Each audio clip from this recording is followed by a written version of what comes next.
Simpson. And Japan have gone absent without leave. This is Whitmore. Paul and Gale both available. It's still Whitmore. It is the Reggae boys who take the lead. Ball chat.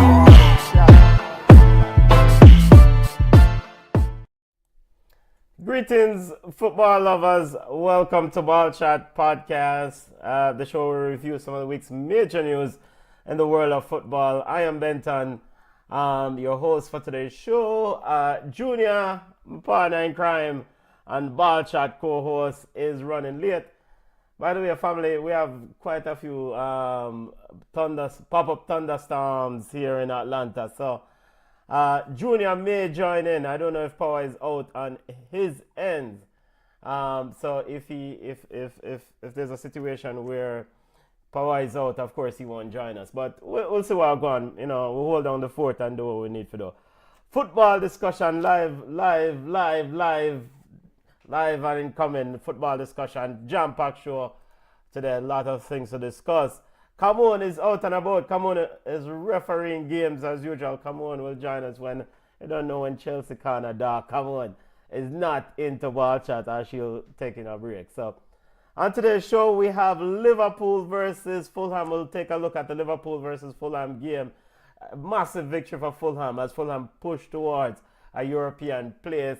And, you know, a bit of cross-examination, a bit of discussion around Liverpool performance and what's going on with Liverpool. Liverpool don't look good at all. Do not look good.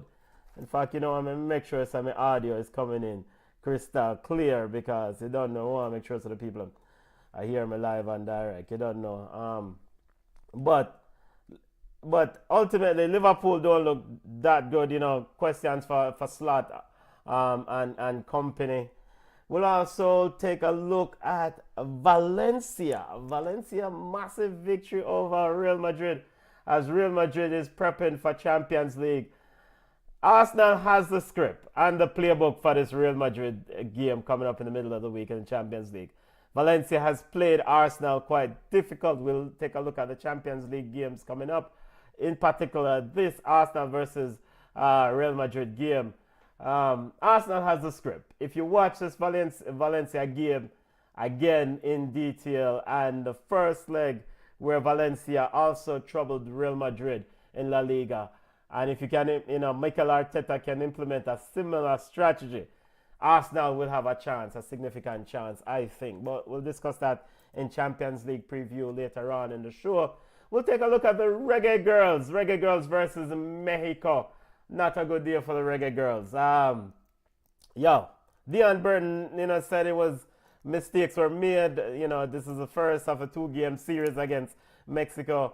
Reggae Girls didn't look great at all. And we'll discuss some of the errors that I saw. I don't want to make any broad conclusion from the first game, but concerns regarding the Reggae Girls. You don't know how you go. And we'll take a look at Jamaican Premier League and the status and the landscape as teams are jostling to survive the Jamaican Premier League. Veer Phoenix is one, Mullines is another, Humble Lions is another team that's jostling to stay up. Well, maybe Veer Phoenix already gone, we don't know. As in relegated. Humble Lions is potentially, there are reports out there that Humble Lions there are reports that a Jamaica Premier League team is under investigation regarding potential points deduction. Humble Lions coaching staff, our coach, discussed scenario around or accusation around ineligible player. So, you know, maybe Humble Lion is that particular team. There was no sort of information that I saw from the JFF about the team that's on an investigation. So we'll discuss Jamaican Premier League and Jamaican football. Jose Mourinho, 3-match suspension. You know, in the middle of the week, we have a call-in show and we discuss Jose Mourinho pinching a coach in the Fenerbahce versus Galatasaray game. Jose Mourinho pinched the nose of, I think it's Orank, who's the coach of Galatasaray. Jose Mourinho's suspension has been handed down for Jose Mourinho, so he's looking at a 3 games suspension. All right, let's get to the Premier League roundup and discuss the weekend that was in the English Premier League, and start off with Slot and Liverpool, Fulham's victory over Liverpool. I saw at Fulham, Fulham first, some stats for Fulham. And by the way, before we get to the football game and the results and all these things, we want to salute the listeners.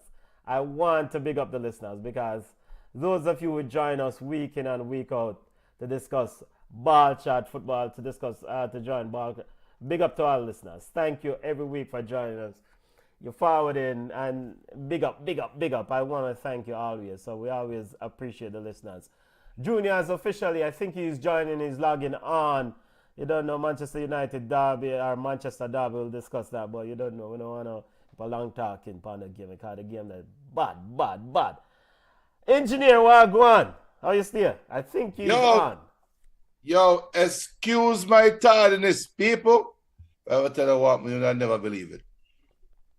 Don't worry yourself, because we all fell asleep during the Manchester United game, the Manchester derby. Is that obvious? So I understand if the eye fell asleep.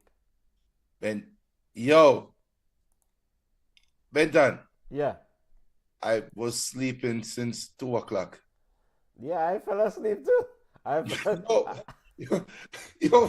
We have a coach. Asleep, brother, and asleep nice. And you ever sleep it, and that sleep and say, you're supposed to do something, I mean, I said, work? No, today that's Sunday. Backside ball chat. I jumped up. I fell asleep too. I think I fell asleep during the second half of that game on the couch. But before I fell asleep, I went ahead and just put on an alarm. To know, so boy, you see, some of us responsible around here. So we know we're going to sleep well. So I woke up at like 3:30. The sleep nice with the rain outside, Yeah, man. And big up to our listeners, big up. But we're going to get into the football show. You don't know how we do it. Kicking off with this Liverpool versus Fulham game. By the way, did you have a good week, family? Yeah, I can't complain at all.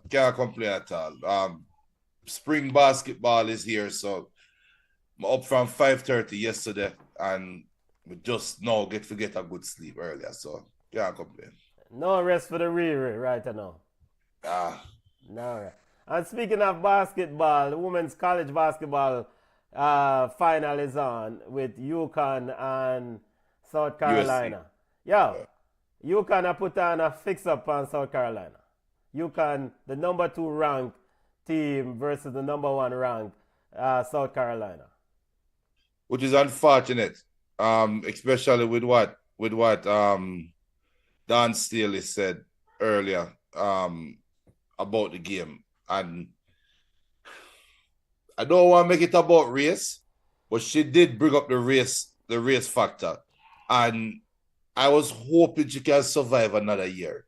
But it's no the white people are going to come out to them droves. And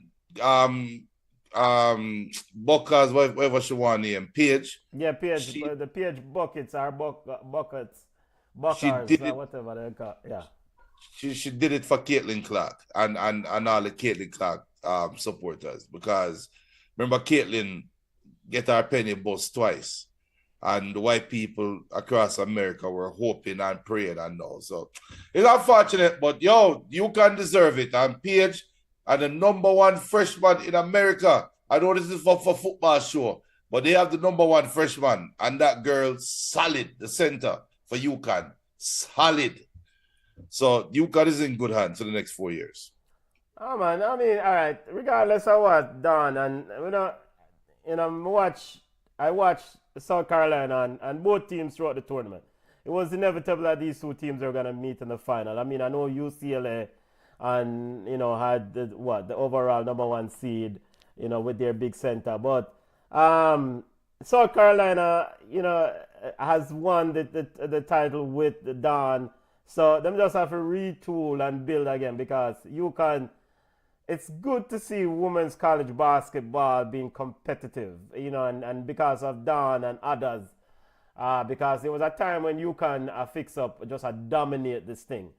And, so kudos to Gino and his Yukon Huskies for winning. But we don't know the Gamecocks will be back. Them, Dan are gonna just retool and come again. And hopefully UCLA and others can also retool. But this young lady Paige, she's not normal. She's No, she's not normal. She can shoot you out of the gym from. And she was injured last year. Yep. She had the injury and she come back strong. So really happy for her. I'm really, really happy for her. Yeah, man. And the girl name is Sue Strong. Yeah, man. And that's a center. And one last thing on the basketball, Benton. Remember, earlier in the season, when Gino was talking about South Carolina, and Gino said, yo, have you guys realized every time you watch them play, they have 5 All-Americans on the court? He said that earlier in the year. And what was Dawn's response? She went on social media, Papa, I'm loving it. That's where she lost the game. Because I'm telling you, Gino marked her for that. She was marked for beaten. And Gino, knowing Gino, if you ever listen to how Gino coaches, when him set him eye on you, you don't want him play against you. He's just like Don. 2 great coaches. Gino, in general, I don't want to get too talk, but me push back in. Yo, Gino and UConn has dominated this thing by getting the best athletes for years. Now them have serious competition in this business from South Carolina and others. So not sure if you put on for UConn like it has been historically in women's basketball. And South Carolina will be back next year. So Paige better go on at NBA, WNBA if she can. Oh yeah, she gone. She gone. Can collect your money and easy. All right, now to football. Because I know as a Manchester United fan, you're like yourself with a life of focus, ball chat, and basketball today, but we can't go around it. Let's start with this Liverpool game because Liverpool versus Fulham game, it was the best game I thought of the weekend, maybe the best game in your opinion. Do you share those sentiments also? Yes, sir. Yes, sir. Definitely the best game this weekend. Yeah, massive victory. First victory over Liverpool, I think in 13 years at home for Fulham. 13 years, yes. Yeah. Yes. And of course, second defeat of the season for Liverpool. First defeat away from Anfield. Of course, Forest, Nottingham Forest is the team that defeated them in that only blemish on their record heading into this weekend. Your thoughts on this victory, family? 3-2 victory, comeback victory for Fulham over Liverpool. I'm sure. Like it's just okay. Liverpool just not going to go the year without losing a road game. That's the only thing you can take away from the game from a Liverpool perspective. When you're looking at it, we're looking from the season perspective. In a one game, one half, you'll say, "Oh my God, this is so surprising," and blah blah blah. Liverpool had a lapse of concentration, lapse of judgment at the worst time. The whole game, they were a little bit off. Even though McAllister scored a great goal. You just watching the game and you knew something was off with Liverpool in that first half. And Fulham take full advantage. Maybe Fulham watch ball chat because you bet and disrespected Fulham last week. Yeah, I did. I did. I didn't see Liverpool losing this football game coming in. I correctly said that Liverpool would win against Everton, and I watched that game Wednesday night, Merseyside derby. It was a little bit too close for comfort.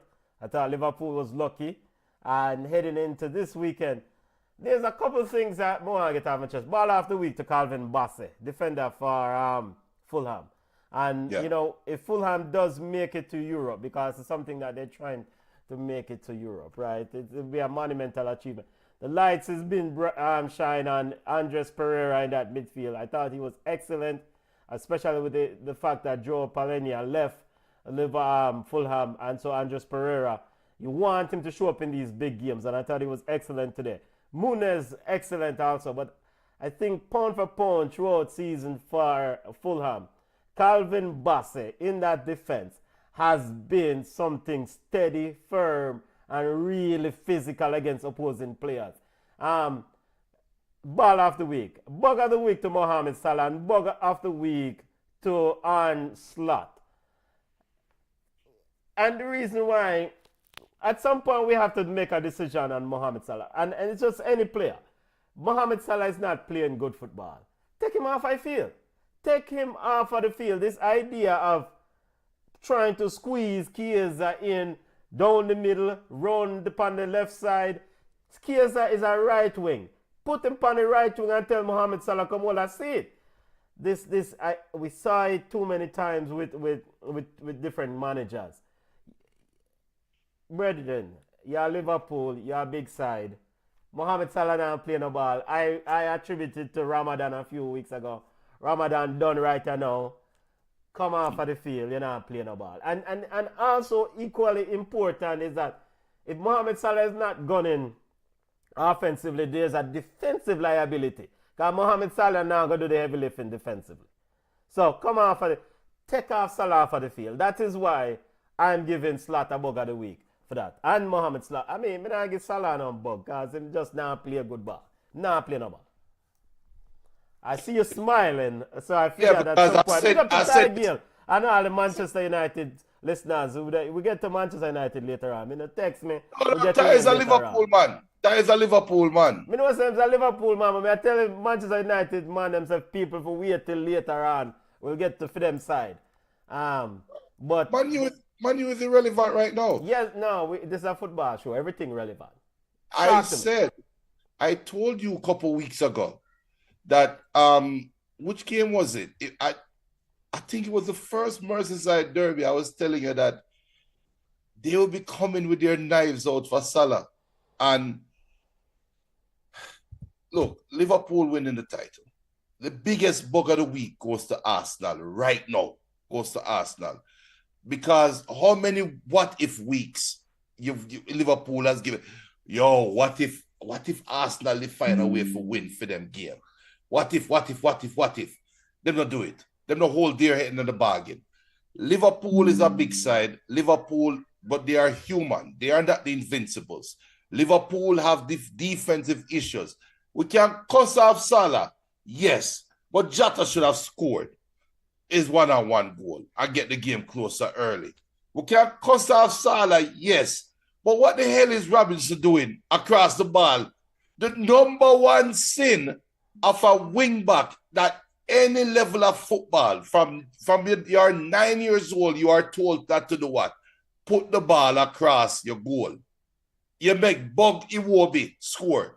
Iwobi is a bug, you know. No, you got ball of the week from the fans. So let's not attribute no bug with Iwobi this week. Iwobi this week, but Iwobi is a bug. He's not the best. But if I pick a side and Iwobi is one of the options, he wouldn't be the first or even on the list. All right. If I have no choice. And I have Iwobi, and you have an all-star team, I'm telling Iwobi to do one thing for me in the first minute. Kick down the best ball and get a red card, and we build a statue for you outside, but consider.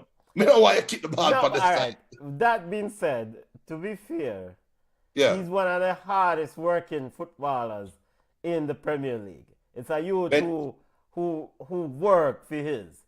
It's just sometimes the decision all over the place for a big man.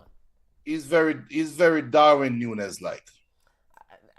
I wouldn't even take it that far. I am taking it that far because the goal he score is a very lucky goal. And if he never scored that goal, we would have been sitting there talking about a Liverpool comeback and what could have happened if Iwobi didn't score. I hope you realize that. Fair enough. So let's not talk like we set such a high standard for Liverpool that when they falter a little bit and show that they are human, we want to take the knives out at them. Nobody lose their first road game this year. It's 7 games left of the season. Trina, you are the one who typically want stick knife in a Liverpool based on performances. when it's And now necessary. we now come out here, the rest, the impartial analysts are, come out here and assess game by game. And you are kill us. Yes, because Liverpool just ran out of luck this game. When I will kill Liverpool is if the next game they not show up. No, man, That's when against my West knives Ham. come out. Against West Ham. Huh? That's when my knives come out. Because you're just coming off an emotional Merseyside derby midweek. You're coming back on a tricky assignment going against Fulham, who is playing for European football. And in the back of your mind, you know the idiot side who follow your draw yesterday. What the hell am I worry about? Know that, yeah. No, sorry, go ahead. Know that we'll lose this game. No slot of everybody's attention. Do you want to be the guys that give up the title with how much games left with this? Liverpool might drop about 5. Watch. I might have 5 them a drop. Remember me tell you, and you this in Mohamed Salah, 5 them a score.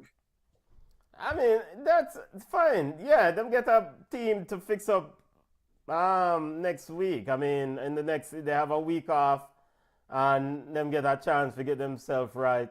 All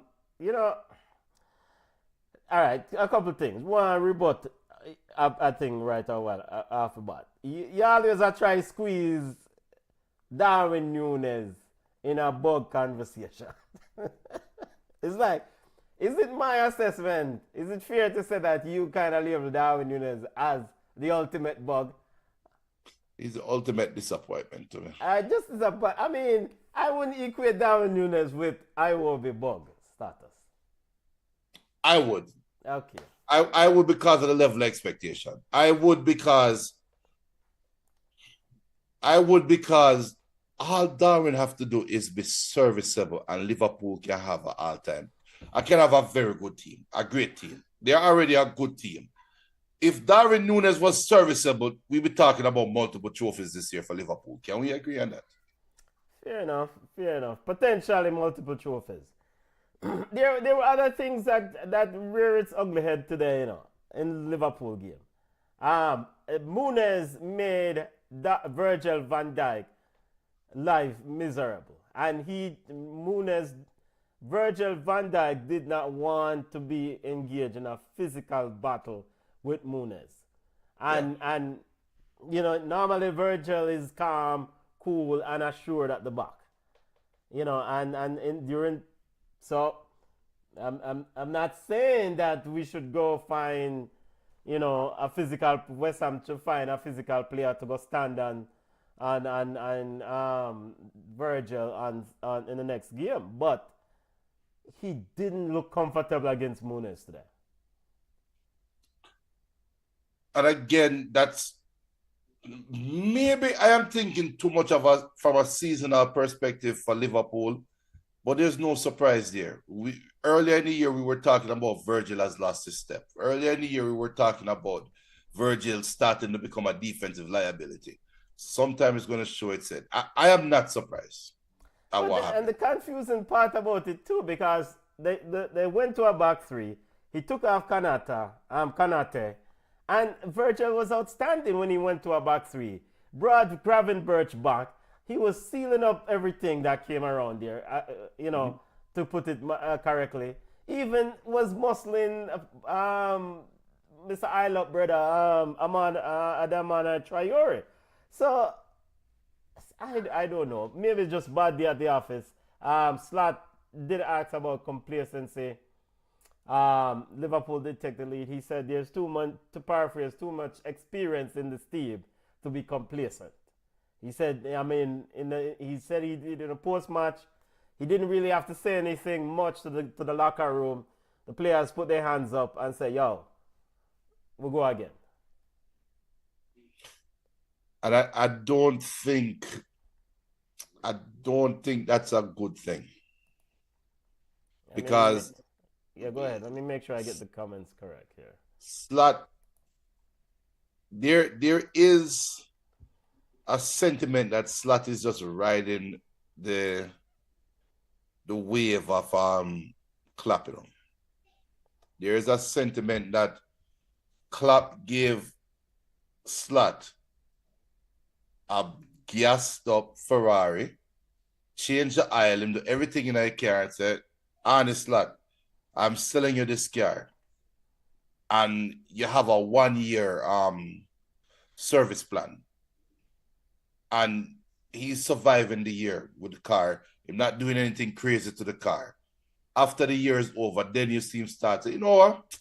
Feel like we change the dashboard. We feel like we add this. We feel like we take out the fuel injector. We feel like we do all these little things to the car and make the change. But for this year, I'm not changing anything. And that's the greatest coaching decision he could have ever made.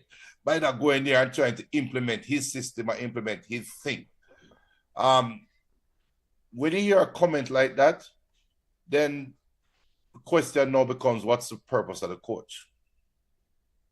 If the team is self-coached and self-directed and self-motivated, all this coach have to do is stay the hell out of the way, right? Now, when you lose those pieces next year, what are we going to do next? I disagree a bit there regarding, because he did change how they play in terms of intensity. He did change how Gravenberch. I mean, remember last year we saw very little of Ryan Gravenberch in this team, and more than likely was a lot of sub roles, right?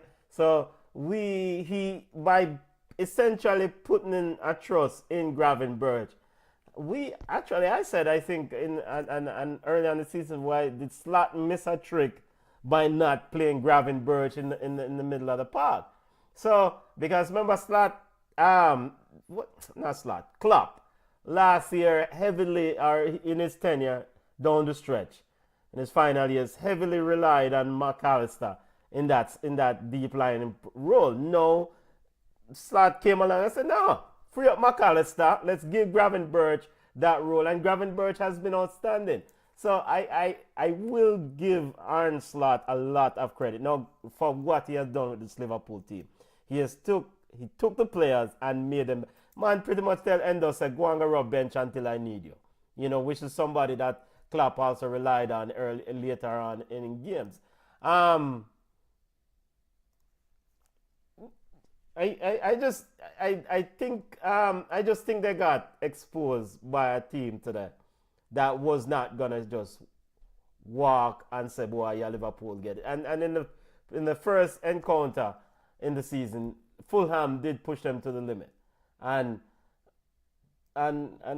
Slot unwilling to take off Mohamed Salah, because just like in the League Cup final, I thought you take off Mohamed Salah, you put on Chiesa, who scored in that game, give you a different look. The Cody Gakpo was bad today for Liverpool. And so, but like you said, you know, I kill them, and I agree. I don't think it's too much to read into this. You know, if them go against West Ham and do stupidness, aka lose this football game, that's when we pull the knives off. Then you say, because right now, like you said, West Ham's supposed to get a 6-piece meal. Yep. You know. And Ty says Konate is causing all the pressure on Virgil. True. They've been doing that all year. He also said that Nunes is not a bug. He just needs more playing time. Don't need him out and then give him 15 minutes and then cuss him. He also said that Liverpool is too romantic. Them throw away FA Cup and UEFA. Me agree with Benton, a joke business. You see, Liverpool fans, they find the nicest way to say something. Romantic. What an adjective. Romantic. They are such a romantic team. They make us go through the ups and downs in life and feels the emotion of the football game. No, brother. Your side is a bug side. But you're winning the Premier League this year, so I'm giving you a pass. Marcus Silva said our first half was really at a high level. To be able to have 10 shots and score 3 goals in the first half. You know, in the second half, we started to drop a little bit. And of course, Slot said there was a difficult spell of 14 minutes, 3 goals conceded. Fulham's quality finishing was mostly to do with our errors in general, we're not making many of these errors, let alone 3 in one game, which is a good point. Normally, them have a error prone. You saw things with Liverpool today where are less errors. No, you saw things with Liverpool today where you don't normally see. Because Mrs. Slabberslide passed a ball to a brother right in front of him, 18-yard box, opponent right in front of 18-yard box, and McAllister must be telling two class, what are you doing? So, so things like that, was not, it's not for Liverpool, not typically. They're the reason why they're 11 points ahead in this business. One other thing though, I always want to squeeze in my ball at Trent Arnold, and I'm going to do it. Liverpool could use Trent Arnold today, and I'm done. Other Premier League result. Now, granted, before we even leave Liverpool, 4 victories, Junior, for the title. When do you see them winning? Liverpool next games are West Ham at home, Sunday, April 13th. For 3 wins. Leicester City at Leicester City. Spurs on the 27th of April. Chelsea away to Chelsea on May 4th, and at Arsenal on May 11th.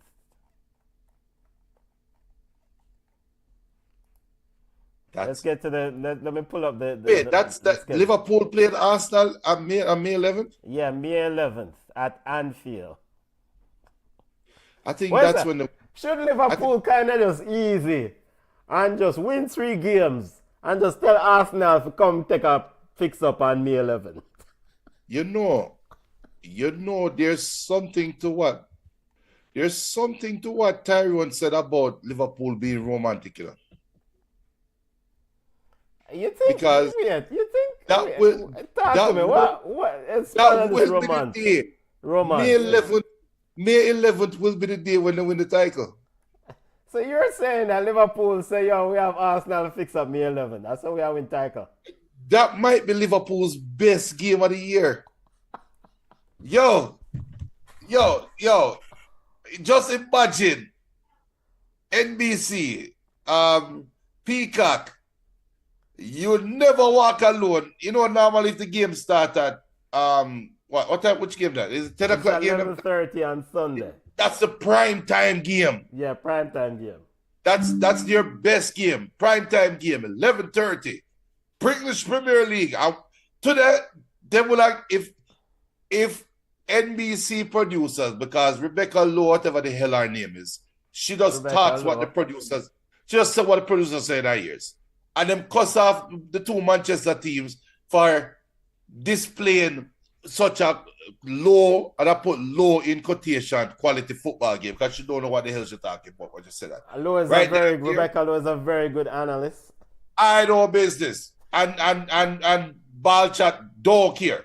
If ball chat do care, big up yourself, Rebecca Lowe. It's a stupidness. Because the game wasn't that blow over. It wasn't as bad as they make it seem. So them need to shut the hell up. So wait, you will get the Manchester derby in a second before, because you carry Manchester derby side girl feelings about about the comments that Rebecca Lowe about the derby. No, it's something that she's been doing all year. But it's all right. Just imagine that Sunday game, 11:30. I don't care what the hell them showing before 11:30. Them cutting that early, 11:20. Them cutting to Anfield. And you'll never walk alone. I'm going to show the You'll Never Walk Alone song. Everybody there, the fans are there, the red smoke is blowing. You see Dirty Arteta walk with him. And the camera go panny past slot. And you never know. Jurgen Klopp could very well be in the freaking stands. Camera go to Jurgen Klopp. And Jurgen Klopp, the teeth guaranteed Benton. That is prime time, made for TV moment. The game that Liverpool need to win to secure the title could be against Arsenal at home. Yo, them man them sit down and I'll call every Obia man. Them call the Obia man at St. Mary. They call the Obia man at Westmoreland. Them call the Obia man at St. Ann. Them call the Obia man at Ghana. They call Haiti. They might call Spain. They might call Spain, but Obia man of Spain kind of one of them expensive and two too much back thing, man. So, but and the black monkey down at Sierra Leone. Why not the white monkey? Oh, white monkeys when you want. White monkey for the other thing. That's the far right. But that would be the perfect culmination to the English Premier season. If they can have a game like that. Because they need that so they can say the highest rated football game, the highest rated club game ever was shown today. They want that honor. Yeah, I agree that, heading into that game, if the title race, if there's still a need for one victory for Liverpool to win, yeah, man, that's made for TV stuff. The 1 versus 2, you never walk alone at Anfield. The entire place hype, fixture up. I mean, festive, the vibes up. I think from an English Premier League standpoint, that would be huge straight revenue, because enough eyes will be on that ball game. So advertisers will be licking their chops for that moment. And NBC as a producer, part of the streamers of the content, definitely would love that. But I think from a Liverpool perspective, handle your business early and get a guard of honor, and at Anfield on May 11th. Handle your business earlier, win the 4 games against West Ham, against Leicester City, against Spurs, against Chelsea. Win those 3 games, and then on May 11th, your number 2 playing team in the Premier League, Arsenal, need to give you a guard of honor as you walk out at Anfield and you come fix up a team. Why not? Either way, their romantic approach will be there. And you never know. Arsenal being the way I call it now. If Liverpool is romantic, you'll have said Arsenal is the ever chasing. Not ever chasing, but something to do with it's that drama. But you know how Arsenal is the sitcom or the seasonal team. It's like the what days of our life. Season, then always the next season to quote Patrice Evra. It's a Netflix series, always next season. They just might make sure that game really means something by losing 2 games coming up. I 3 games. Oh, Liverpool, you know what I win today? We will lose for you. I met the 4 games become 3 games win. But we're going to make that game mean something. See, Tigers, they're nostalgic. Oh, stop it. Absolutely stop it. Tigers says that Marlon Sefatelis said Thomas Obia stronger. So Liverpool, Arsenal, May 11th, and Brighton and on May 18th, and Liverpool versus Crystal Palace round out the season. So when do you call it, family? You said this Liverpool-Arsenal game is a game where you expect to see that, or that was just somehow, somewhere, that's a game. Okay. All right. And as for Fulham, they'll continue to do what they need to do in terms of trying to make it.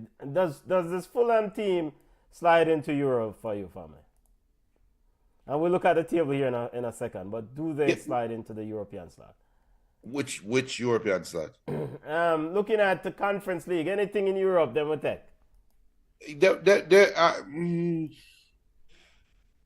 Currently, Fulham sitting in the 8th spot, one out a Conference League spot. Well, 2 out of Conference League. Villa sitting in the Conference League spot. And of course, these positions are dependent on, if a team win the conference league and all them things there. But then you might have 5 teams in the Champions League, and we heard the commentator said something like that during the Man City game, which it had me like, what? So all England teams have to do is get 2 more points in Europe, and then they will have a 5th team in the Champions League. Yeah, so that and then that moves up that spot, right? Right. So to answer your question, would Fulham be more deserving than Newcastle or Aston Villa of a European spot? I don't think so. So it's hard for me to give it to them, but Newcastle can just wet the bed tomorrow against a certain side, and you never know. Fulham has Bournemouth on Monday, April 14th. Chelsea, both Dirty Bog, Southampton on April 26th. Aston Villa, May 3rd. Everton, May 10th. And Brentford and Man City to round out the season.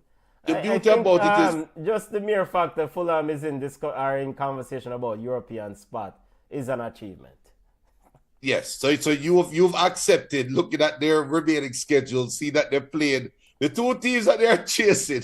You accepted that they just have to take the consolation prize on one of the fact that they're in the discussion, or they're in a running, or them have a higher peak at that slot is an achievement. So kudos to. I.e. them do have a chance to get to that you. Them no. Newcastle against Leicester City tomorrow. Come on. Continuing our EPL roundup, family. The Manchester Derby primetime football game. I did not enjoy this football game. Junior, walk me through it because I fell asleep through the second half. I think it was a very good game. Okay. We're not looking at where the teams were. We're looking at where the teams are and how they played against each other. It was a very good game. Now, if we look and say this player is a bug, and you would say, yes, we all know that, and we move on.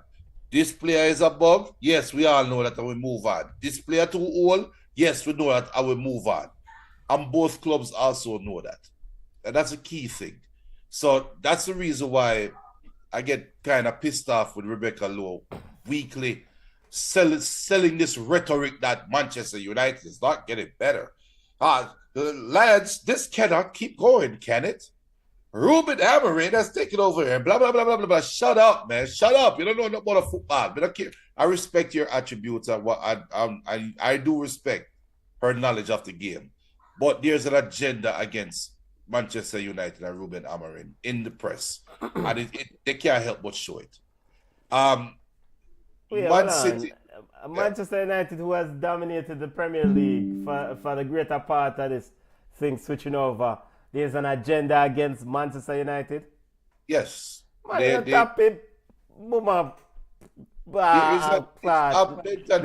Manchester United has been getting favorable environments throughout the history of this league. Both in the media and in the refereeing room, according to some. So if there is any agenda right now, no, just go and hold it and keep it. Okay, so why say that and then turn around and say this is unacceptable? We should not be because we never hear when Manchester United was getting all the great press when they were pathetic, and them now call out the questionable favorable calls when the press when referees were helping them in Fergie time, and them rather than call it out, the referee and the media was saying it was Fergie time. But that was the press being biased towards Manchester United. No, the press said, yo, the side of outside and is biased against Manchester United. No, it's more than that. She's not saying the side is a box side. She's saying that she's hinting that the side should not be this bad and should be better. What the side is improving. I agree with Rebecca Lowe. That's not what Rebecca said. Don't do that. Don't do that. That is what she's trying to say. No, that's not There what are she's trying to say. improvements abound No. in this Manchester United team. If they are committed to playing counter-attacking football against some opponents, they will be very good. Yeah, you're not. Your hate of Manchester United is coming out. There's not like that, Rebecca said. Actually, all right. I don't understand how Manchester United did not score in the first 5 minutes of this football game. I said it earlier. I don't understand how there was a cross from, and I think Garnacho or somebody trip over himself at the back post after I don't remember who. It was Garnacho. So Benton. Garnacho is a bug. How do you feel about that? Am I lying? Well, I mean, Anthony will be back to help you guys out. Am I lying? Garnacho is a... What? Anthony will be back. What? Anthony is loving life in Betis. And Betis cannot afford that transfer fee. They will send him back. We will find a way. Yo, Trump put in tariffs, you know. With the tariffs, them, a Brazilian going from England to Spain, something ragged at that tariff conversation. No. And if Betis has any sense, they would take a look not too far over at Chelsea and one Mr. Jadon Sancho and send back Anthony. We'll get to Chelsea here in a minute. Don't fall for it, Betis. He's playing well. Send him back to Manchester United. Do not fall for it. Use Jadon Sancho as the blueprint at Chelsea. Do not fall for it, brother. Yeah, well, I mean, look, the game, who was bad is bad. Well, the reason why Man City fell off this year showed up. I put in our group chat, preseason game. That game is just a preseason game. That's all it is. There's nothing else to talk about. The both teams going nowhere in England Premier League this year. It's just get it over with. All Man City wants to do is finish over the line in a Champions League spot. That's all they care about right now. And all Man U care about is finishing the year with a Europa League title. That's all. So there's nothing else that matters right now for either team. And it should. Final Manchester derby for KDB, Kevin De Bruyne. He announced that he's leaving Man City at the end of the season. Junior, wax lyrically about this player. Once I used to call him soft soap baller. 16 trophies in 10 years with Manchester City.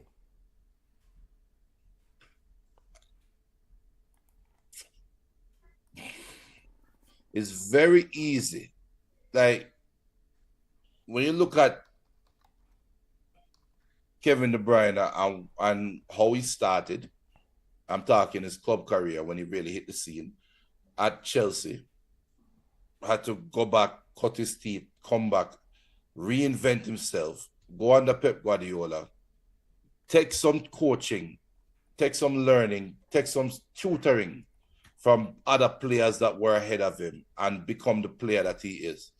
We cannot understate the importance of studying, learning the game. We cannot understate the importance of having a mentor around you, because I don't think Kevin De Bruyne and Mohamed Salah ironically went through similar paths, but I think Kevin De Bruyne got the ultimate lesson in football, and one thing that he showed is humility, and in his humility he became a monster.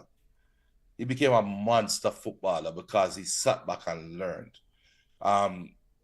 Kevin De Bruyne 16 years ago, we'll look at Kevin De Bruyne. Or Kevin De Bruyne today, we'll look at Kevin De Bruyne 16 years ago and tell him, listen. Just listen. Because I think Kevin De Bruyne is a baller. I think he has developed into a baller. But I think he's going to leave his professional career with some people putting him on the level of an Iniesta when he's really not there. He really isn't there. I think Kevin De Bruyne is one of the reasons why Pep can be regarded as one of the best coaches ever. You look at development in Kevin De Bruyne and other players, because we have not seen Man City Kevin De Bruyne ever play for Belgium. Man So City. Yeah, we've Man never City. seen Yeah, Man yeah, go City's ahead. KD. We've never seen Man City's KDB in a Belgium jersey. So his career, depending on which side of the fence you stand on, some people might poke holes in it. Some people might look at it and say, this is a proper footballer. And I think it's a little bit of both. What? 6 Premier League titles, 2 FA Cup, 6 EFL Cup, 1 Champions League. When I count Community Shield as a trophy, me hear Pep count it as a trophy still, but yo, what's the Pep account everything these days? Of course. Where do you rank? You know what? Full disclosure, and you don't know, we don't go around bush. Big up to the all listeners and who are listening to us, and remember to smash the like button. Where do you rank Kevin De Bruyne in this Manchester City midfield as a recent memory? Like, 'cause you have some generals who walk in that Man City midfield, you know, David Silva, Yaya Toure. Ilkay Gundogan is leaving as soon, also a general.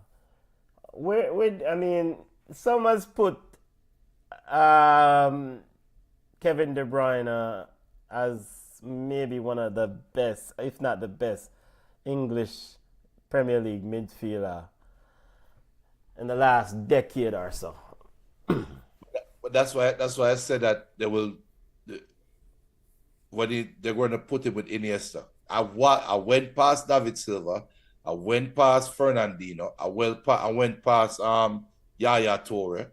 I went past Gundogan and said Iniesta, because he's the closest we've seen to an Iniesta type footballer. In my opinion, he's the closest we've seen to that mold since. And yes, I am saying that because it's the same coach for both players, and they both play the same role, right? That's the reason why I'm saying that. And if you remember, Iniesta I don't think people really, apart from Barca fans and people that really, really know football, Iniesta did not get the ratings he really deserved until that World Cup final. He didn't get it. It was always, yeah, Iniesta is good enough, but you have Xavi beside him and you have Messi right there. Yeah, that idea of the face assassin, brother. But that because you know ball and you were a Barca fan at the time. Hey, now don't bring up back old memories. It's the same thing with Kevin De Bruyne right now. Kevin De Bruyne, Trent is a better passer than Kevin De Bruyne. Trent Arnold is a better passer than Kevin De Bruyne. What else does Kevin De Bruyne bring to the game other than just? Yes, I'm going there. Yes, I'm going there. Somebody challenge me. Tell me I'm wrong. Prove it to me I'm wrong. And I'm telling you no. I mean, you're wrong. Kevin De Bruyne is one of the assist leaders in the Premier League. But that's the reason why. People going to go. So I'm putting past it. Yaya Toure, putting past David Silva, and say, go on the Iniesta shoes. Go on the Pirlo shoes. This is the closest thing. All right. No, but that's what I'm telling you. That's where people are talking about it. Yeah. You know, as a Manchester United fan, you know what I remember with Man City? You know what I hate about Man City the most is when that a-hole Kevin De Bruyne said, oh yeah, we didn't prepare for them for long enough. 5 minutes. So is it fair to, after you carrying the thank you, Junior, for telling us how you truly feel. Is it fair for me to ask and Balchat family to really kind of pay any attention to your assessment of Kevin, that ear hole Kevin De Bruyne, as you put it. After It hurt me. he said they didn't prepare. We didn't prepare for long. We didn't need to prepare for them. It took us 5 minutes. most memorable, regardless of how we feel about it. Most memorable Kevin De Bruyne and Man City jersey. That's it. That's the moment. That is it. How about playing, not coming? But that's what I'm telling you, Kevin De Bruyne, to me, in my opinion, he didn't have that moment. He didn't have that Aguero. He didn't have that. But what he had, he represents what Pep Guardiola did to the Premier League. He's like and this is the ultimate compliment. Kevin De Bruyne is the ultimate confidence. He exudes the ultimate confidence in a side. When people finally started to say Man City was going down, they were trying to figure out what's wrong with this Man City team. Something is off with this Man City team. And then somebody said, well, Kevin De Bruyne has been injured how much times and blah, blah, blah. They said, oh, you're right. And then when Kevin De Bruyne come back in couple games, well, they look like the old Man City. He just have that look about him that represents what Man City was during the time. And that's what I remember the most about Kevin De Bruyne. He's the guy. He took what David Silva did, but David Silva started it a little bit later in his career. Kevin De Bruyne took it young and just represented dominance. When he's on the field, he just represents dominance. Like, he's not the fastest. He doesn't have the best shot in the world, even though people want to give him this, he's a freakish genius. No, he's not. He just does everything at a superb level, and he's very consistent. And you have to rate him for that. My assessment of Kevin De Bruyne, and I've been guilty of calling him a soft footballer. And the reason why I call him soft footballer is a player who's very talented, who was too nonchalant in people's football game. AKA, sometimes the passes were short, playing at Man City. Sometimes the passes were off when you know that it's a player that can do better. There was too many inconsistencies. But what I've saw over his tenure at Man City is a player who evolved from a soft footballer, a baller who, aka a soft footballer who I could not necessarily look to when the real Gideon, aka in the battle, to a baller who essentially you look to in those real heated moments. And there was one game in particular, one moment in particular that really stood out for me. Man City was playing Tottenham. I think it was at Tottenham Stadium. It was a very very hectic and very intense football game. Dele Alli, Tottenham. Pochettino's Tottenham going toe-to-toe with Man City. And they had some serious battles between those two teams. Pochettino, Man City, Spurs, and Pep Guardiola's Man City. And this particular game, a player, I don't remember who it was, a player stepped on the heel of Kevin De Bruyne. I don't know if you remember the game, Junior. I stepped on the heel. There was a defender, a big Spurs defender, stepped on the heel. It was a very football. I think his socks was blooded and everything. He went off the pitch. And normally a soft footballer now come back on the pitch. What did Kevin De Bruyne did? I think the game was 2-2 at the time. What did Kevin De Bruyne did? He not only came back on the field, returned to the pitch, he took over the ball game, scored a peach goal through the legs of use the Tottenham defender as a shield to score a goal against Hugo Lloris, where he just placed the ball in the corner through the defender buggy round the goalkeeper from the left side. And I thought, whoa, this youth is a baller. And I thought, that is no longer a soft baller.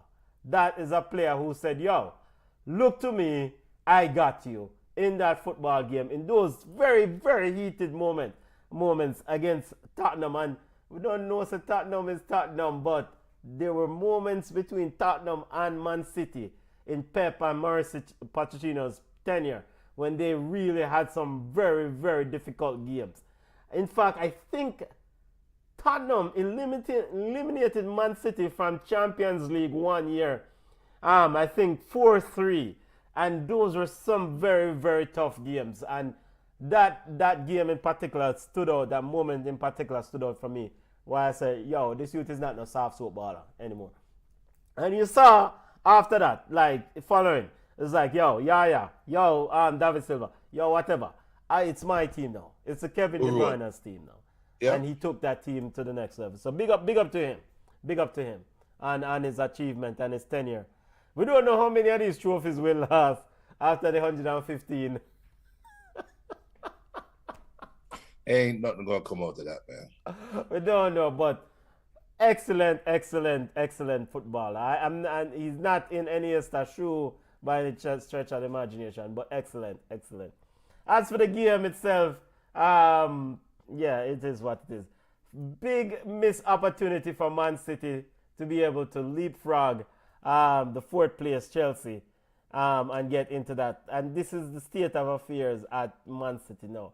You need to win a ball game to kind of secure your money for next year, aka Champions League, and you can't even win against 14th place Manchester United. So, we're Manchester United, bottom of the table, man. So this is where things are at Man City right now. Yep. Dark days. Yeah, go ahead, Fama. No, but dark days. Yeah, other Premier League results before we get away from this, because I don't know we can spend a whole day talking about Premier League. Arsenal 1-1 with Everton. You highlighted that game at the beginning of the show when we discussed Liverpool. Anything else you want to say about this Arsenal and the 2 points drop, family? No, Everton continues to show. Back David boys, and he will. And you know that's a perfect slogan. Back David and he will. And then look at him and say, okay, he will do what? And then people will go like this. Yeah, he reinvigorated the team. The leadership, ownership, new owners at Everton made the right call at the right time. Telling Sean Dyche to do road. It's a different Everton football team. And India is a baller. Idris again, that midfield is a pit bull. And the core no stop run. And that is quintessential David Moyes, a workhorse football team. Yep. Even better look like a baller. You know. Can we forgive him for missing the goal against Liverpool or no? Yeah, I forgive him, because at the end of the day, I'm not expecting him to score much. He scored 5 goals, I think, recently. So, as for Arsenal, anything to say from an Arsenal perspective here, Julie? I mean, the more times change, the more things stay the same. Subs at halftime. Anything reading into that? Sterling off. Enwari off at halftime. Was it looking ahead to Champions League? He brought on Starboy, Saka, and your Brazilian brethren, Gabriel Martinelli. Can I read into this Arsenal thing? Let me just put on a little bit of care for Arsenal. Let me just care for Arsenal a little bit. There might be something to Arteta talking about the summer transfer window, because he did come out this week and said the summer transfer window is a big window and we're going to splash and blah, blah, blah. And then you follow it up 2 games later and you start Sterling. And then you have to pull him out in a game that you draw 1-1. Are we sending a message at this point that if he had a squad that was deep enough, I wouldn't be forced to make certain changes some games? There will be some games we can point to and say, if I had if I had the money to spend that Nottingham Forest spent on their team all in 1 year, games like this, instead of 1 point, is 3 points win. Is that where we're going? Because it kind of feels that way to me. He says big transfer window incoming, family. So we'll see. Yeah, well, you better win. Well, I mean, at some point, it's almost, this is it. You have to either give him what he wants, aka Mikel Arteta, what he wants, and if he feels that he doesn't have the personnel to win, the players to win this thing, then give him what he wants, and then if he don't win, then you move on. And you know that, and we are talking like Arsenal finished second is a failure, which is not, probably not. Crankies or whatever them want, they might be happy with it. We don't know. We have no idea. Like, as fans, as football fans, even though we're not Arsenal fans, we still represent some of the mindset of some of the fans, and the Arsenal fans out there want a title so bad, and they cannot be this close every year and not get a title. Yeah. So you might need something to put you over the top, but maybe they're not willing to do it. You never know. What, at 21 years, right? Yeah. Well, look at it that way. Liverpool just won them first Premier League one year, so don't worry, Arsenal, you'll be fine. Before we move from this game, controversial decision regarding the penalty. You saw it. Of course, Mikel Arteta didn't think it was a penalty. I mean, didn't think it was a penalty as usual. I can't fight the call. Lee Dixon said that can't be a penalty. I can't. I mean, he collided or not pushed, but he interrupted the player. No, it's a foul. It's a penalty. I mean, yeah, them are lean upon one another, but the player fell down because of Lewis Scaly's action. So, I mean, a penalty. I mean, I'm not blame VAR or madness for this.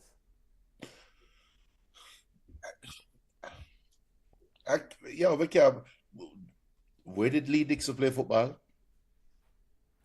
Hey, look, he's objective, all right?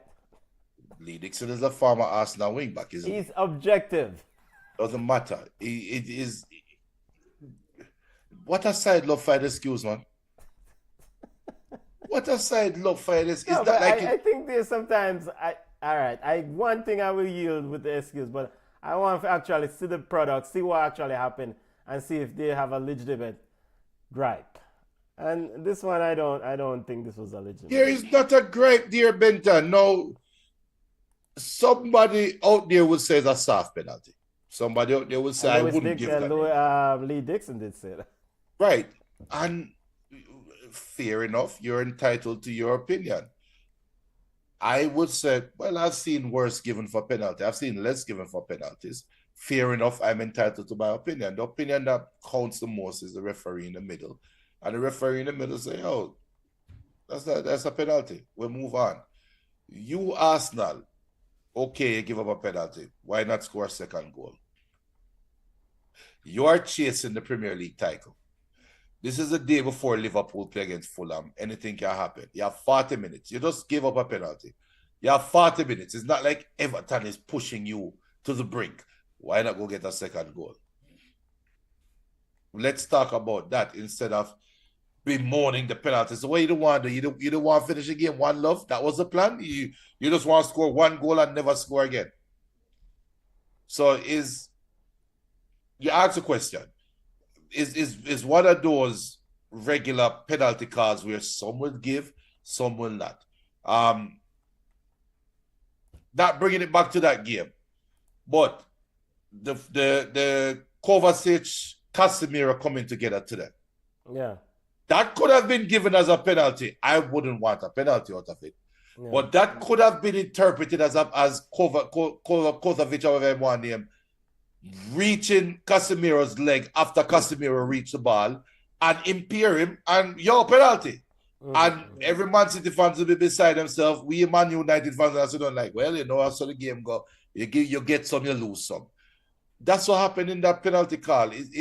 There's no need to dissect it. There's no agenda against Arsenal. Nobody's trying to stop Arsenal from winning the Premier League title. Brother, you give up a penalty, just go out there, go score a second goal. It's just that's it. The one said nobody's trying to stop Arsenal. I think somebody said, yeah, Arsenal will stop themselves.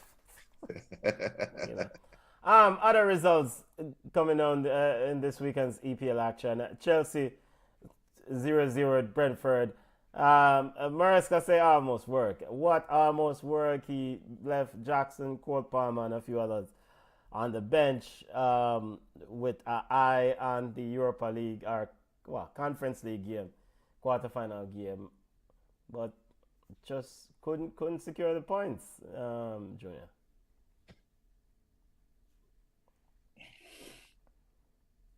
And for the radio listeners of Balcha, Junior is making an expression.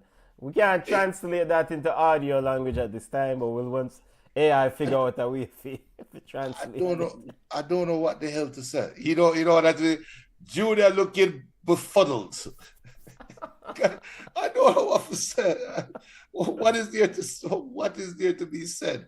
Look, if I was coach, it'd be like this. But I said, look, I don't know what to tell them. We just couldn't score a damn goal. Hey, look at the bright side. We had a clean sheet. Keep it moving. Keep it moving. Spurs 3-1 over Southampton. The worst team in the Premier League. Southampton was in the history of the Premier League has been officially relegated. This is the earliest a team has been relegated with 7 games remaining. Southampton not ready for video live. It's a far cry from the once competitive outfit. Sadio Mane, Virgil van Dijk, James Ward-Prowse days are long gone. Go on back home, Southampton. You are not ready for Premier League action. Eventually, the well went dry because, like you rightfully say, you list the ballers of Southampton very recent history.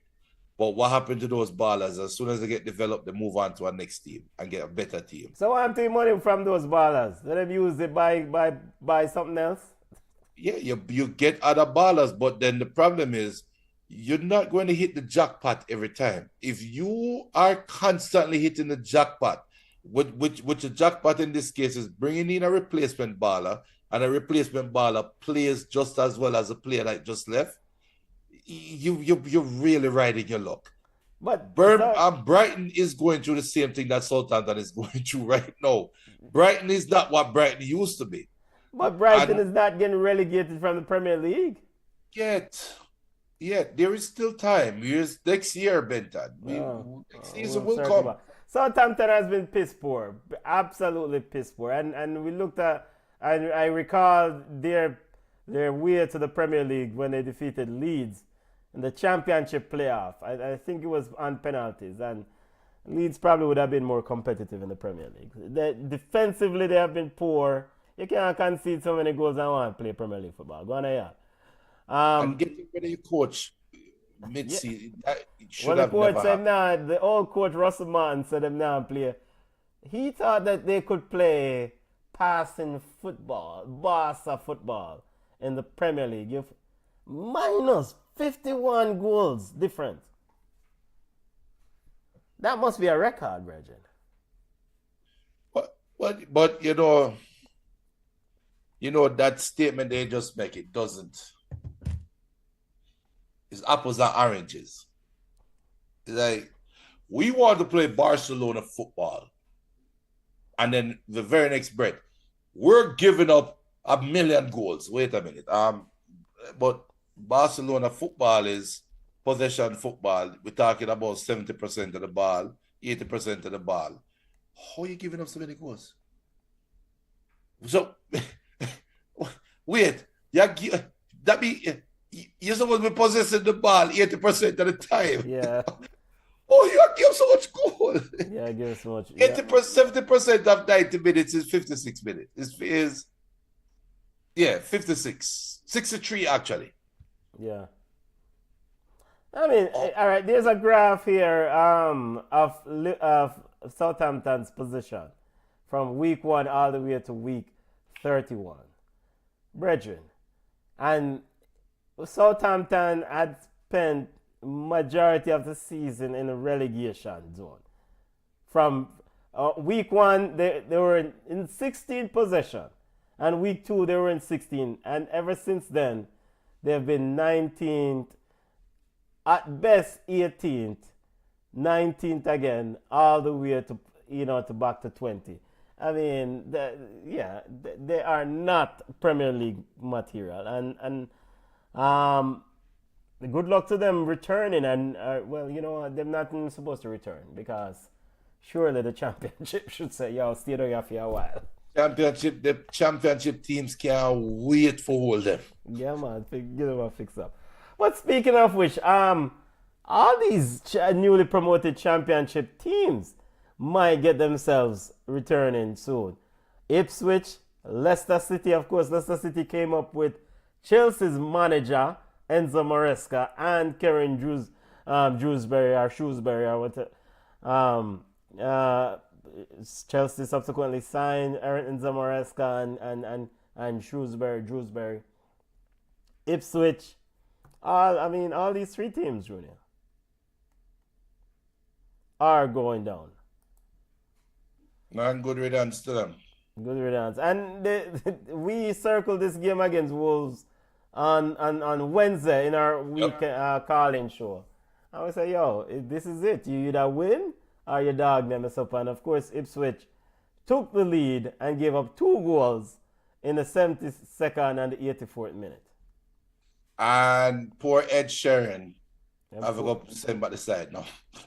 Poor Ed Sheeran. Premier League table, family, quickly, your high-level takeaway from the Premier League table. Done and dusted. Right now, people now trying to find reasons to watch certain games. But it's just a European race right now. And even in that, it might soon be done and dusted. All right. Continuing our football roundup, family. We don't know. We spent a lot of time discussing the Premier League. Let's step away from English football. And before we step away from English football, Chelsea is reportedly negotiating with UEFA. Care to chime in on this one. Chelsea, according to multiple media houses, Chelsea is negotiating with UEFA regarding the overspend or violation of financial rules. Chelsea facing a fine and a potential ban over spending, according to the Times, New York Times, and the London Times. Junior, why would UEFA negotiate with Chelsea? I mean, if you violate the rules, you violate the rules. Chelsea's main problem is that they sold the women's team to themselves, aka Blue Moon or whatever the parent company of Chelsea is. They reported a profit. Chelsea Football Club reported a profit because they sold the women's club to their parent company. What kind of next level scam in this? Surely, why is UEFA negotiating with Chelsea? If they broke the rules, they broke the rules. I'm supposed to suffer the ramifications. No, because there's politics involved. There's politics involved. And what kind of politics? Yeah, there's politics involved, Benton. You have an American owner. We see Trump going with what I'm going on with. You don't want to create an enemy there. You already have an enemy over yourself. So the man already make you an enemy. That's part of it though. I really believe that's a part of it. And we don't know what backdoor deal was made to make Bowley, Bowley, to attract him to the Chelsea ownership when the world at the time needed somebody to take over the Chelsea ownership. I don't think it's an EPL thing. I don't think it's a UEFA thing. I think it's a world thing. When the rhetoric at the time was box out Russia for what Russia is doing. They had to get rid of the owner. We don't know what deals were made. And Bowley came in. I remember he came in and spent a bag of money. This is like the biggest violation that the world has ever seen. From day one, he came in and spent a lot of money, and we were like, "How is this possible? How is this possible? We know we have FFP coming in the next couple of years at the time. How is this possible that Chelsea can spend all this money right now? Oh, Chelsea spending how much money?" And it was a joke at the time. Now the chickens are coming home to roost and they're trying to keep everything on the hush-hush behind closed doors. Why Man City, who did the same exact thing, never did any negotiation behind closed door? What makes Chelsea so special to get negotiation privileges? Obviously, there was some, it's just obvious to me, there is some relationship that happened prior. I won't say agreement. I would say a relationship happened prior, and they are trying to have a smooth landing now. There is something to these long contracts. Look, if you come in and take over this side, we'll make you can rebuild your side however you want to do it. I would suggest to you that you invest in some players, get some long contracts. We will slap you on the wrist for 4 years and say, here's punishment, transfer ban for the next 4 years. But you don't transfer in your team for the last 4 years this month. So make we just work. Here it is. This is the plan. And I just feel like it's playing out that way. I really do. Chelsea gets the bug of the week from Ty Gill. By the way, big up to all listeners. Make sure to smash the like button and subscribe to the channel. This is the quote from the Athletic. Athletic, New York Times. Them have some agreements, so they might report similar stories, whatever it is. The quote from the Athletic says that, 198.7 pound profit Chelsea generated from the sale of the women's team, to insert that, enabled them to post a pre-tax profit of 128 million pounds for the year ended June 30th, 2024, and meant they complied with the profitability and sustainability rules. However, Chelsea's sales of the women's team to sister company is still being assessed by the Premier League from a fair market value standpoint. So UEFA, on the other hand, does not allow sales of this sort of landscape. I.e., UEFA takes a different approach from the Premier League. European football governing body does not allow for the sale of tangible assets to sister companies to count towards its financial fair play calculations. Remember, and a part of this is that PSG tried similar sort of scenarios where man say, yo, I own such and such company, I can move this and that to whatever. And so this may be a reason why Chelsea is trying to get ahead, knowing that UEFA doesn't have this rule where you allow this selling to sister companies, so we can try negotiate maybe. But a negotiation don't necessarily mean that they escape a ban or a severe punishment, right? Negotiation just means that, well, you just get, in my reading, you get ahead of the eminent slap on the wrist or the eminent beating we get. You just like as youth, sometimes we do bad things, so we just go take a beating and go on our yard. I will put it that negotiation means there is some nosy reporter that seems to get the sniff on us, and we're going to get ahead of them by putting it out publicly. That's what that means to me. Because UEFA did not need to make us know this. We did not need to know that Chelsea have a ban, or they are looking at Chelsea's whatever. They could just allow them next year, you sell a player, bring in the next player, come under FFP, and we keep it moving, right? But the fact that this come out, it means to me that some adversary, they are trying to undercut some adversary and beat them to the punch of saying, here's the big news of the day. Chelsea, blah, blah, blah, breaking news. Aha, we beat you to it. We already said that we're negotiating. So whatever thing you're coming with your report, you can't put any fancy catchphrase to make the public read the report. Because remember, the devil will always be in the details. Yeah, always. Because remember, Ineos wanted to get Todibo. Manchester United wanted to get Todibo, but guess what?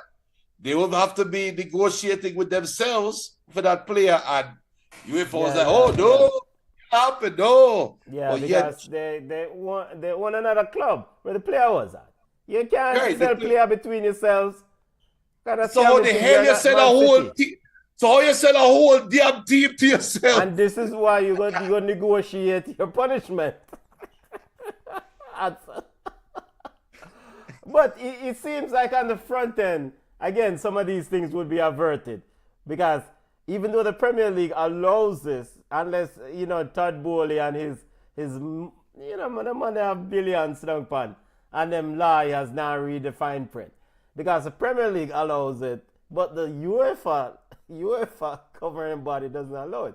Because Premier League will do a fair market value assessment. And then if Chelsea said that they sold the team for 50 million when it should have been 10 million according to the Premier League fair market value, you're going to figure out a way to come up with the difference, because that's a net loss on your book. But the problem is football is becoming is so globalized now that we're talking big money. So gone are the days when you have a little man who own a pub or own a little football side and decide now make it to Premier League and we're nice. The team still represents the community. Greed kicked in eventually. And now the greedy man them sit on there and said, geez, I'm PM. So this is what come with having billionaire ownership. Damn, I did not think that a billionaire owner would have other companies. Damn, I never thought the interest between companies would cross and they just happen to have the same owner. Wow, we did not think about this affecting our league. That's where we are right now. And you have ancient rules that applied to in a time when football wasn't as lucrative as it is right now, that now being applied. What is the fix? Bring back local ownership. Bring back community-run football teams. But what do you lose with that? You lose direction, you lose revenue, because when you have a one person, and it is what it is, it's going to sound disrespectful to some, but when you have somebody that's rich and acquires that wealth, I have that money mindset, they know how to build wealth, and they're not going to come into something if it's not going to be profitable. So when them coming in and trying to make it profitable so they themselves can make more money, it changes into something that is it's a capitalist community. So football has gone from community, from I guess we can say it's that money man run a business, brother. It go from socialism to capitalism. There was always a business. Football was a socialist mindset. Well, back then you can eat pizza, now you can eat filet mignon or caviar or whatever. This is money-making business. Football back in the day, I think back in the day, especially in England, there was pride in saying, come take a $10 seat, and everybody pay $10 to come in a stadium, and there's pride in a full stadium. No, you look at them owners who come in, last year, Ineos, we had the most fans in the stands. They paid $10 a seat. Hold on, wait. How much them pay a seat? $10. You see how much people pay for go watch NFL games in America? How much? $600. You are telling me $10. Me say $600 over here. So why the hell did people care about the $10? I don't give a damn about that kid. Give me the people who want to pay $500 come sit on that stocks. No, I mean it's a double-edged sword because I get that local ownership is good for the community and the club aspect of it, the social aspect of it. But the bottom line is that with influx of more money, you're going to attract a better talent pool. So you essentially now the Premier League has been very, very good about recruiting not just the best players, well, outside of Messi and Ronaldo. Well, they did have Ronaldo. But they've recruited the best managers, right? So, I mean, and so ultimately their product, the Premier League, has evolved into a better product and probably a more profitable product than the competitors. So ultimately that money should spin back within the community. Hopefully, some of it. Let's see.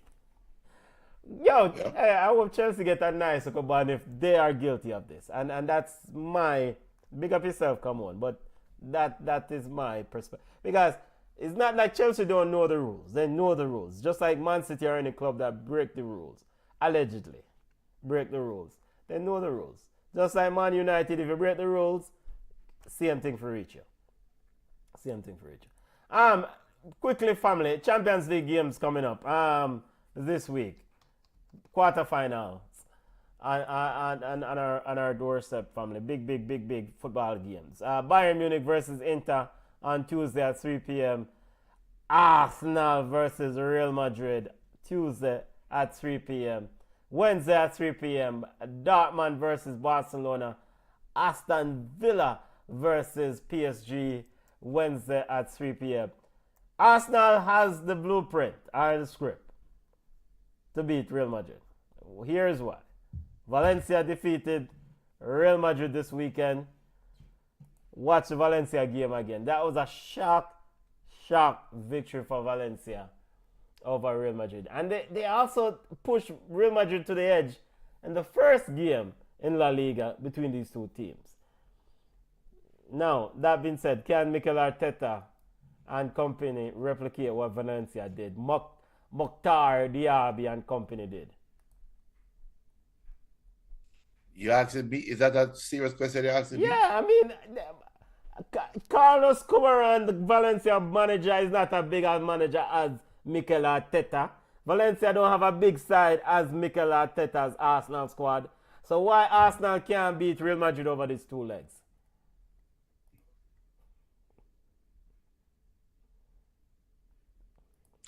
Oh boy. Why Arsenal cannot beat Real? You know what? Go ahead, I Ben. think I want to put $5 on Arsenal, you know. Oh, sorry. The audio people can't hear me. I am imitating playing the world's smallest violin under my neck. Here we go again with the nostalgic Arsenal mindset. All right, Benton. So you got Arsenal beating Real Madrid this week, right? Wait, I didn't go that far. I said I might put $5 on. I need to think about this at Tuesday at about 2:59 p.m. right before game time. So let's Arsenal doesn't give me a lot of hope here, people. But again, I am saying that if Valencia can beat Real Madrid, and again, I want to highlight that Valencia is one of the worst teams in La Liga. And not only they beat Real Madrid in this game, they pushed Real Madrid very closely in the first game between these two teams. Why Arsenal as a big team can't play it? Let's remember that Vinicius Jr. missed a penalty. Yes. Why Vinicius Jr. take penalty? Okay. Will Vinicius Jr. take the penalty in the Champions League? No, he won't. And did he not take the penalty in the Champions League game in round of 16 and miss also? Against Atletico Madrid kicking and stand? Yes, he did. So he will not be taking it against Arsenal. But it seems like he's the default penalty taker. That's okay. It's okay, Benton. It's okay. So, Valencia seem to have the blueprint to beat us, Real Madrid, right? To give Real Madrid a good game, right?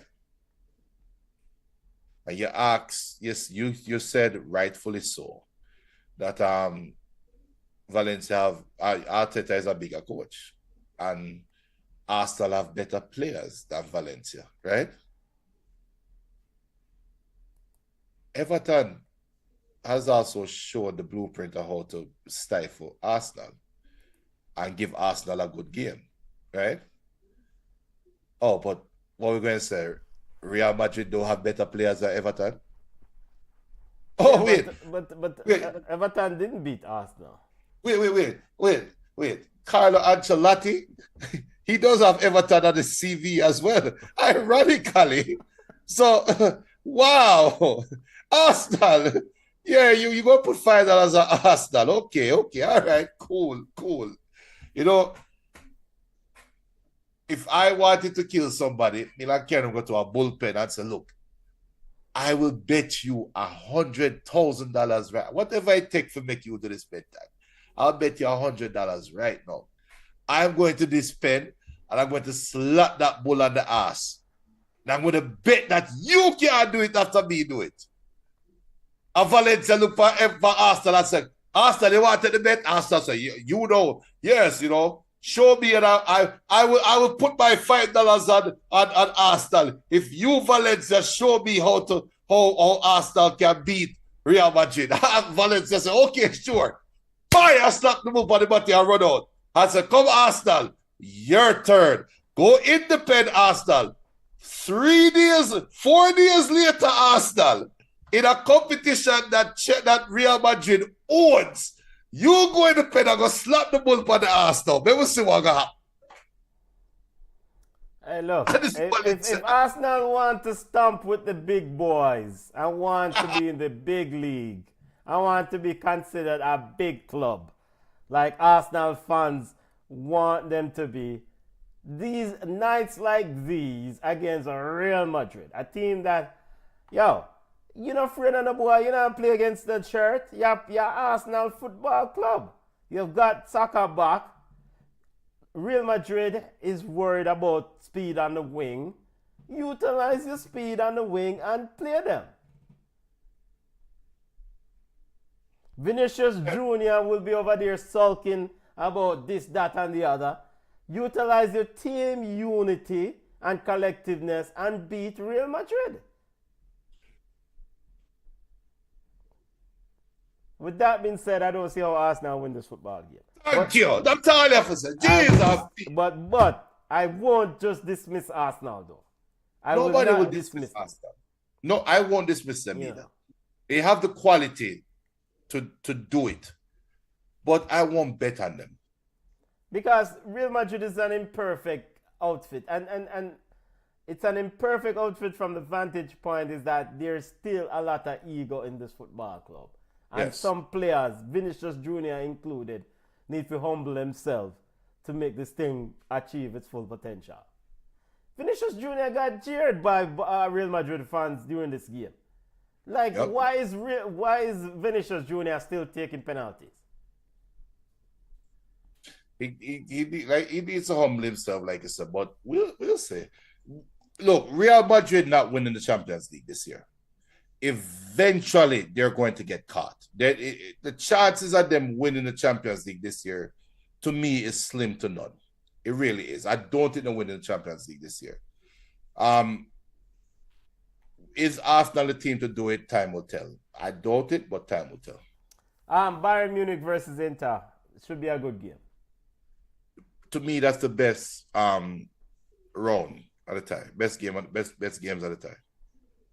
All right, let's run through our picks before we go yard ballers. Bayern Munich versus Inter. Yo, this is a toss-up.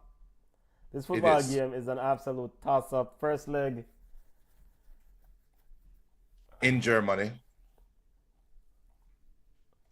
This football game is a toss-up. I can't tell you who's going to win. I'm just going to enjoy the game. I have no picks. This. I don't know. I don't know. I have no Thomas picks. Muller, who's announces he's leaving Bayern Munich after his tenure. Also, after this season. Yeah. As a black man, I'll be happy if Company can win the Champions League his first year until Sean Dyche go to hell. But Inzaghi has that team ready to play against anybody. Inter Milan wins this game and win this over 2 leg. Fair. And this is, and from the vantage point, Simeone Inzaghi and this Inter Milan team has been trying to get this elusive Champions League trophy. They went to the final against Man City a couple of seasons ago. I think last year was Barcelona that eliminated them. Mm-hmm. If not now, Simeone Inzaghi and Inter Milan. Bayern Munich should not stop this Inter Milan team. Bayern Munich still has things to resolve regarding the defensive setup. I don't see Inter Milan having the defensive issues as Bayern Munich. Inter Milan wins this game. Fair. Arsenal, Real Madrid. You have Real Madrid. I think we all have a consensus. I have Real Madrid over 2 legs. I think Arsenal might win the first leg 2-1. Okay. I think Arsenal focus on that speed on the wing. Declan Rice and company in that midfield. Whether it's Thomas Partey, Martin Odegaard needs to show them big boy self and can play some serious football. Yeah. It's imperative. Barcelona versus Dortmund. This might be the easiest of the 4 games. Yes. Barca all the way. Yeah, Football Club Barcelona should be high flying over these two. Most interesting game for me, Paris versus Aston Villa. Simple from the fact that Aston Villa addition of Marcus Rashford, Malan, and Marcus Asensio has made them into a different sort of football team. And can they maintain that consistency though? Because that is a very good question. I don't know, because yesterday Aston Villa looked very good at the initial part of the game, but then held on to get the 3 points. While PSG is coming off the dismantling of Liverpool. It's not dismantling. They won on PK. They dismantled them over 2 legs. They did. Let's not do that now. They did. They won on PKs. Over 2 legs, PSG was clearly the better team. Yeah, they play some good football. So can Aston Villa's honeymoon period last with the new signings? And if there's a coach out there, is there local? He knows what he's doing. He has proven. Luis Enrique has proven he knows what he's doing. He is a proper coach. Luis Enrique and Inzaghi seem to be the next profile of great coaches that are coming, because I think Luis Enrique, even though Xavi is after Enrique, I think Luis Enrique is kind of morphing into something else. And I think Inzaghi is also morphing into something else, where they are playing, it's not total football, I would call it total coaching, where it's almost like a script 90 minutes. And they have an idea of what every second of the game is going to look like on the football field. And can Unai Emery ride that wave of emotion and beat that? That's what the game comes down to. Does Unai Emery have enough unorthodox players, or enough players that can do it on their own? Because that's what he's going to ride against PSG. But PSG is going to come with a total team effort. Aston Villa's Achilles heel coming into this season was them play so high, them give up so many runs behind them. You really want Dembele and company running at you? You want Trick Tower running at you? Full speed? With 50, 60 yards of space behind you? Emi Martinez might be the key in this tie. I'm going to put it on Emi Martinez. He is going to be the determining factor. Him and Donnarumma. Those are the determining factors in this time. Which goalkeeper is going to come out and be world class? For me, the key, a couple players for PSG. Ousmane Dembele. I don't know which Ousmane Dembele is gonna show up.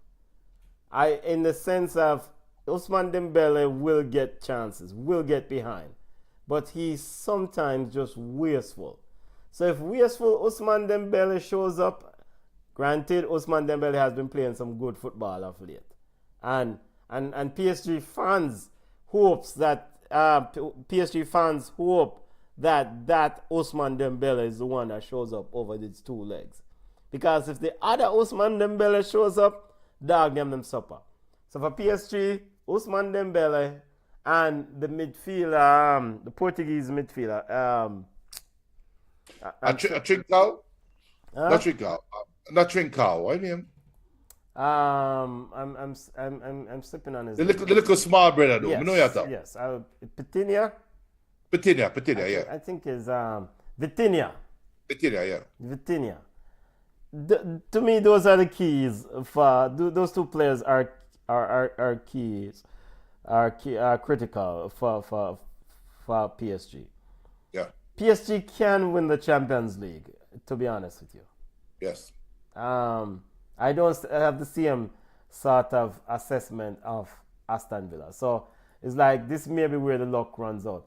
For Aston Villa, Ollie Watkins has not scored, or is drought. I guess is akin to the Mohamed Salah drought. If he's not scoring, do you go with Marcus Rashford down the middle? I think Ollie Watkins has suffered since the signing of Rashford and Asensio. And Asensio. Yeah, I think the football has changed, and Troy Deeney is going to end up being right. Because as Aston Villa becomes, as Aston Villa has become a better, more rounded team, they now need a proper striker. Ollie Watkins used to thrive on the quick breaks, the quick counters, the quick this, right? As Aston Villa become a proper team, teams now have to really respect them. And now you really have to know the craft of being a striker. Ollie Watkins getting showed up. He is. It is what it is. For this Dortmund-Barcelona game, I think Dortmund... Dortmund has to figure out how to contain Rafinha and Pedri and this group. And Nico Kovacic, coach of Dortmund, good luck to you. Good luck to you. Because I don't know. I don't know how to stop this. And of course, the ball on the left side, right wing. I mean, Yamal, I don't know how to do this. So good luck to Dortmund.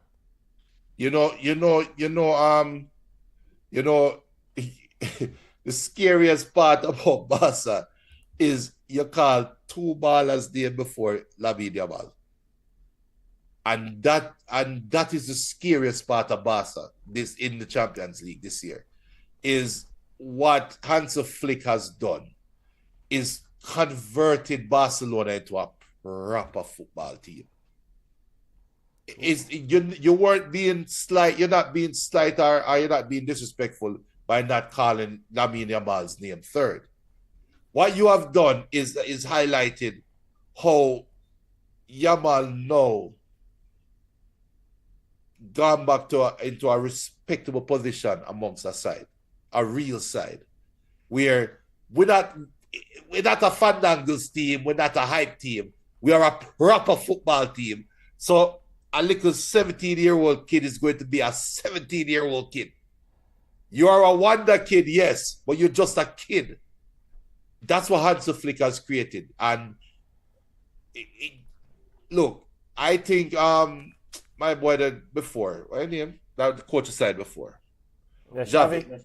I think Xavi was ill-treated, but Hansi Flick is a proper coach, mentor. The man is a proper coach. But let's see, because I the Dortmund game is a game where Barcelona expect to win.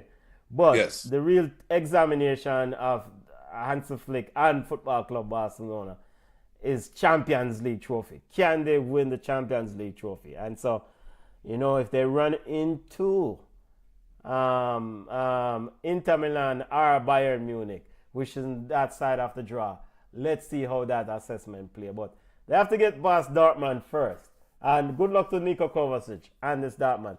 Yeah, Adiyami and Gurasai, good luck, brother. Good luck. Good luck. Good luck. All right, to Yard Ballers family, we can run Reggae Girls. 3-0 defeat to Mexico. I don't want to make any broad standing assessment in the first one of two. I don't want to make any assessment or statements that I'm gonna regret. So I'm just go easy and wait till the second game play on Tuesday night at 8:30 p.m. But Junior, be my guest if you want to make any assessment you want. I'm not making no assessment. And me want tackle line Jamaica come after? No. Dean Burns said there were errors, there were mistakes, and they will look to work to correct them for the next game, to paraphrase. Yeah, and nothing wrong with that. The thing that just struck me was just how poor the Reggae Girls were with the football. And Hubert Busby, I had this thought while watching the game, and I hope I am wrong.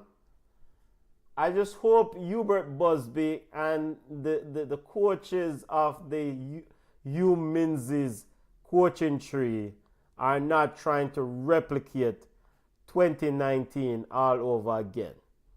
I hope I am wrong. He is. In that.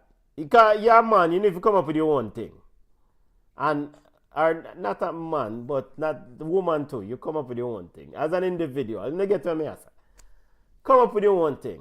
Because, and I say that because to say this. Swaby, Allison, you're my general. But come on. Kanya, you're a junior general. But come on. Come on. Bailey in the midfield. No. Jody Brown, no. So me just going to leave it right there so and watch the game Tuesday night.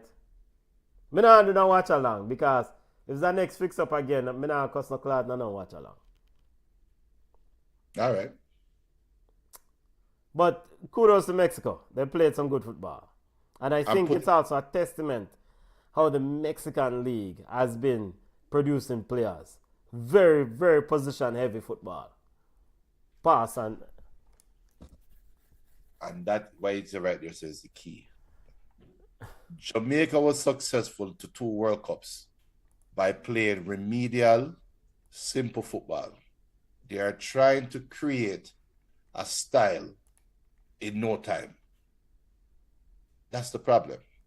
So we're done with that. Next, time I have to cut out there 5 minutes. Mexico versus the Reggae Girls again Tuesday night at 8:30 p.m. Tuesday, April 8th at 8:30 p.m. I want to emphasize that I need to see some of the subs them start.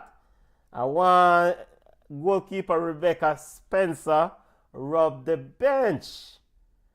Sydney Schneider, if she's the number 2 goalkeeper, or Leah Brooks need to start. It's imperative to start the backups them, especially against CONCACAF opponents, because the depth of your team will determine how far you go in the World Cup qualifiers. There's no need to chase these games right now. Is it a must-win game, or is it a game that we're trying to build towards something? What is the purpose of the games? If it's a game that we're trying to build towards something, then make it be known. We're trying to build a side. We're trying to change our identity. Play some of the ball of them. But if you keep using the same old retread them, go out there and get their head beat off, you're not gaining anything from it. So I agree with you. Tuesday, 8:30 p.m. Shell Energy Stadium, Houston. Houston, Reggae Girls, massive rollout, support the team.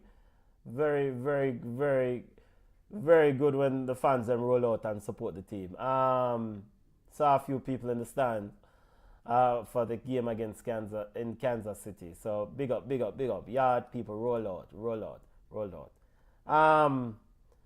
Jamaica Premier League family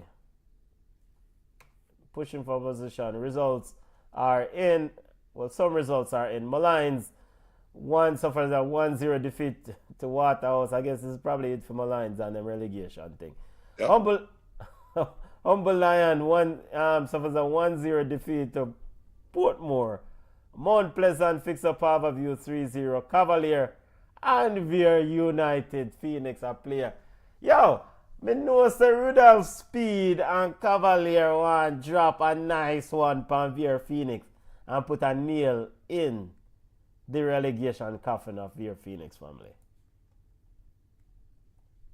Yeah, it's like you get the ultimate chance to beat somebody with silence, because anytime we hear about Cavalier is Veer talking, but you never hear Cavalier talking about Veer. You've never heard it.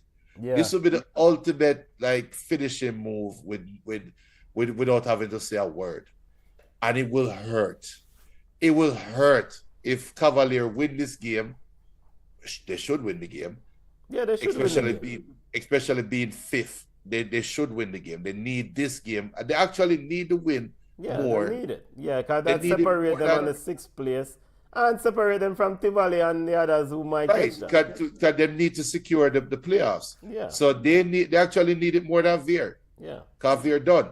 So if they can win and Speed come out and say, you know, it was a good game, but it's just the fifth team beating the worst team in the league, we'll move on to the next game.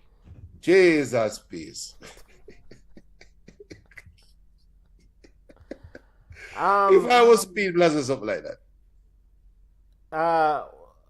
We saw the report in the week and about a team on an investigation for ineligible player, and I want to say Humble Lions coach or someone from Humble Lions spoke about this. In the event that Humble Lion is found, if it's Humble Lion, because we never get any confirmation to my understanding from JFF. Humble Lion leadership just spoke about it, about when asked about the ineligible. In fact, you know what, let me see if I can find it. Show that for me, Junior, if you have Wasn't that the team that the coach left early and we were like, what the hell going on? Humble Lion, I never feel them coach leave mid-season early. No, that was... that was Moby. I think it was Humble Lion. No. I could be wrong. I don't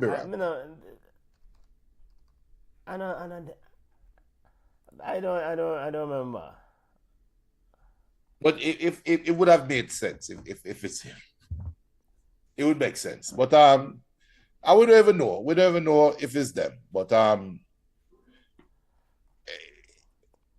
is it the first time?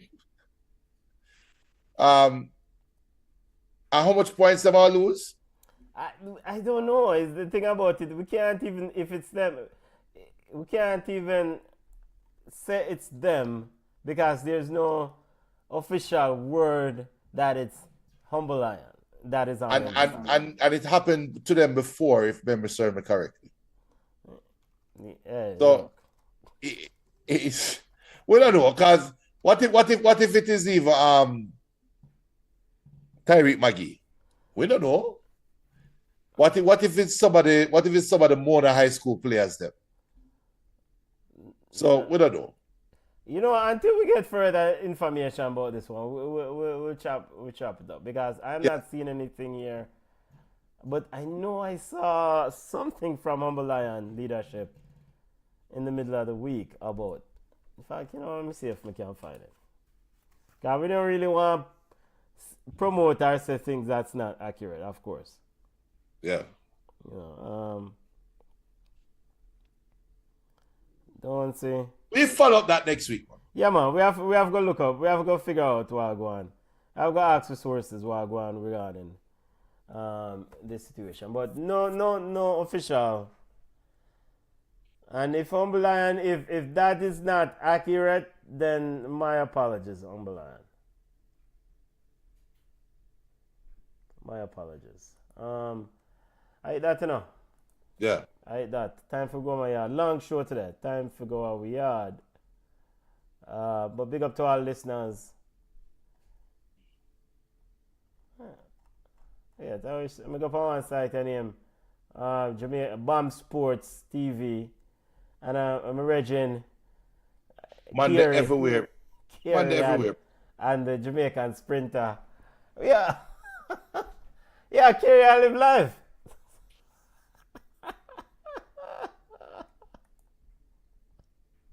Big up Kerry, the Liverpool fan. Yo, connect with us on Instagram. Time we go.